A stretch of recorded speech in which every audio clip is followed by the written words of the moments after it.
प्रिय भैया बहनों, सुप्रभात। कक्षा 9 विषय हिंदी में आज हम पाठ एक नहीं पढ़ना है, पाठ 2 मंत्र जो प्रेमचंद द्वारा लिखित है, इसके गद्यांशों के बारे में जानकारी प्राप्त करेंगे। जैसा कि इसमें पहला गद्यांश है, निम्नलिखित गद्यांशों से संबंधित प्रश्नों के उत्तर दीजिए। ये गद्यांश है और इससे संबंधित ये प्रश्न दिए गए हैं। ये गद्यांश को ध्यानपूर्वक पढ़ना है, इसी गद्यांश से इन सारे प्रश्नों के उत्तर निकलेंगे। इस गद्यांश को पहले पढ़ते हैं कि संसार में ऐसे मनुष्य भी होते हैं जो अपने आमोद प्रमोद के आगे किसी की जान की परवाह नहीं करते। शायद इसका उसे अब भी विश्वास ना था। सभ्य संसार इतना निर्मम, इतना कठोर है, इनका ऐसा मर्मभेदी अनुभव अब तक न हुआ था।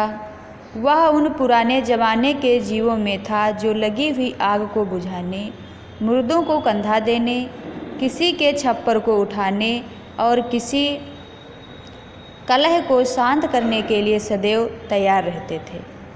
इस गद्यांश का पहला प्रश्न है, गद्यांश के पाठ और लेखक का नाम लिखिए।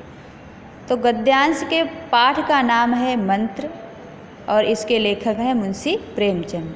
तो उत्तर होगा पाठ के लेखक, गद्यांश का पाठ मंत्र, लेखक मुंशी प्रेमचंद।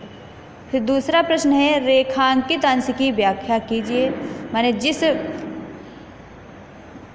के नीचे लाइन खींची है उनकी व्याख्या करना है।